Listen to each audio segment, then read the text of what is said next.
So for the first time, probably ever, I'm actually very proud of the gaming community. The way they reacted to the Battlefront 2 bullshit and the way that they're pretty much forcing EA to change their policies. EA lost $3 billion so far over this microtransaction shenanigans with Battlefront 2. And it seems like they're going to change their microtransaction policy going forward, which is just honestly great. And I've been talking about microtransactions a lot lately, and I really didn't want to talk about it again because I feel like it's kind of beating on a dead horse, but we keep getting more and more and more developments on the issue of microtransactions.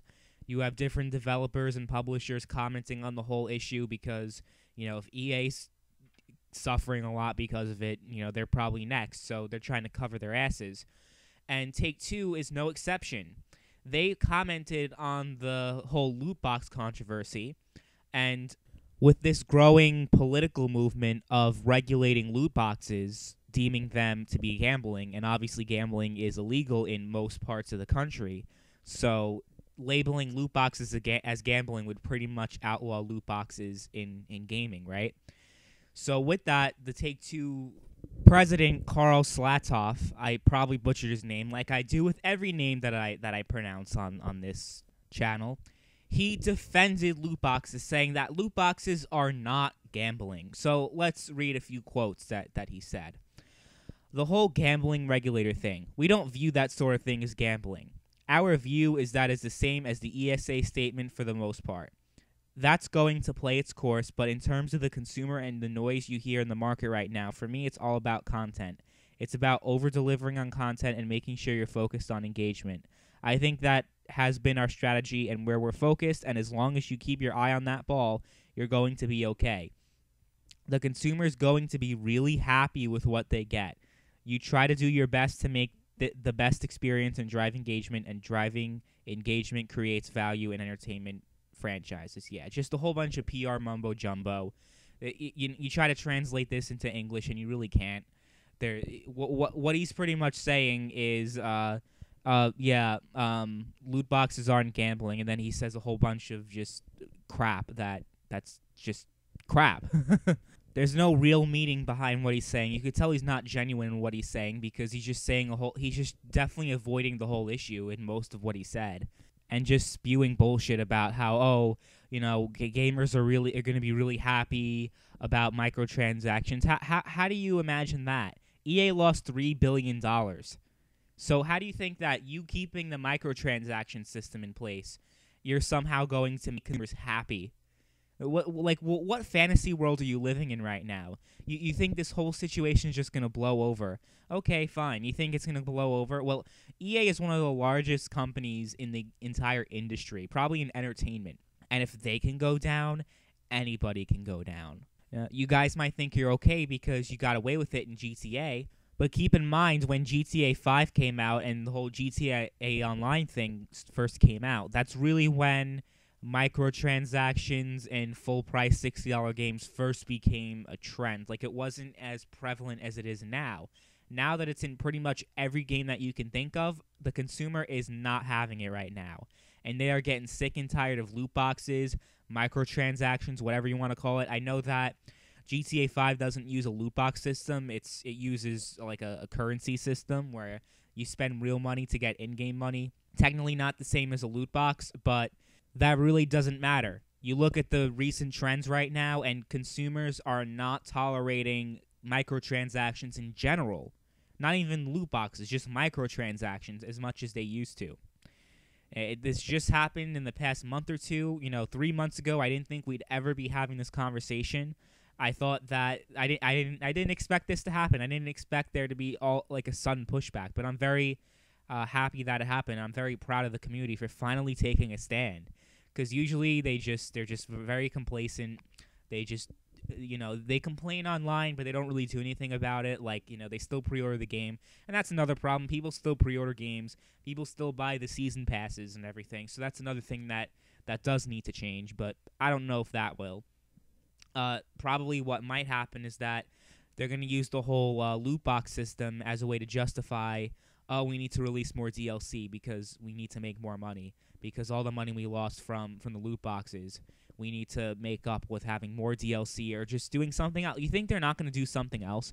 Even if, the Congress or whoever decides that, yeah, loot boxes are gambling, which who knows if that's going to happen, or if it does happen, how long that's going to take for it to happen. But for now, consumers are just going to have to vote with their wallet. And if they try to introduce other policies that aren't necessarily gambling but are just as bad, then we have to decide that that's not acceptable either.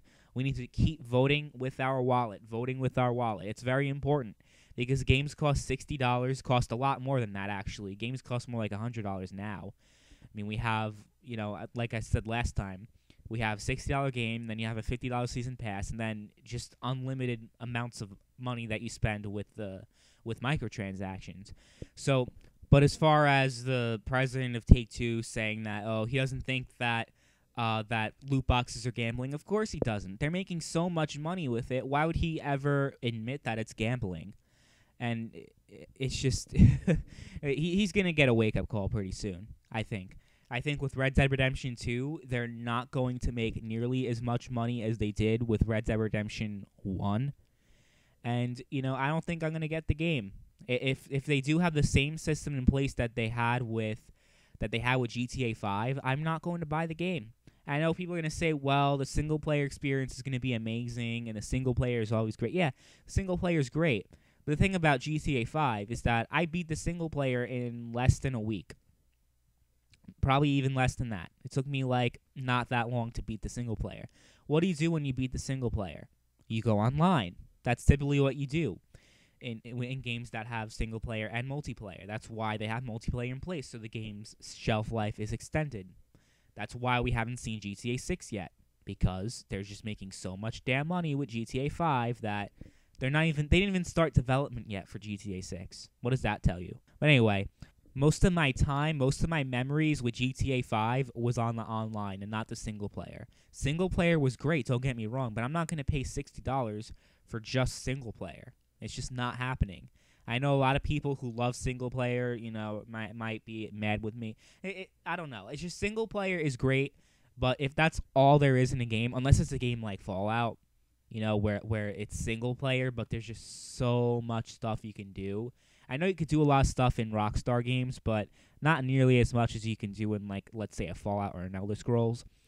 But in the case of Red Dead Redemption, the first one, most of my experiences with Red Dead Redemption, most of my fond experiences are also with the online multiplayer. And the online multiplayer with Red Dead Redemption was simple, yet fun. You didn't have, this system that you had in GTA 5 where you had the heists, and you had all this co-op crap. I mean, you did have that, but it wasn't nearly as much. It was just a simple free roaming thing like you had in GTA 4 pretty much. Remember GTA 4's multiplayer where you had the free roam and you can, run around and kill people? That's pretty much what they had in Red Dead Redemption, except there's a little bit more than that. You had some mini games that you can trigger in the free roam with other people. So it was pretty much in between GTA 4 and GTA 5 in terms of how extensive the multiplayer was, but I still loved it. So with Red Dead Redemption 2, if they completely butcher the online, I'm not going to be bothered. If they have this microtransaction system in place, we have to buy certain horses or whatever, you have to buy with real money. Fuck you. Or horses cost thousands of dollars, and the currency you get in game is very, very little. So I guess $10,000 in the early 1900s would be a lot of money now. So that's probably how they're going to do that. It's going to be they're going to have the same system with the shark cards, except it's going to be bags of cash, I guess. And they're going to have it where maybe $1 in real life buys you 10 in-game dollars, and $100 buys you 10,000 in-game dollars, or whatever it might be. I think that's probably what they're going to do. And if they do that, I'm not going to be bothered with the game. Maybe if it's on sale, 50% off one day, and maybe. But if they decide to do that, I'm not going to buy the game when it comes out. Screw that. But I guarantee you, when the sales of Red Dead Redemption 2 are disappointing, and when the same thing that happened with Battlefront happens with Red Dead Redemption, I guarantee you that Take-Two is going to change their tune really quick.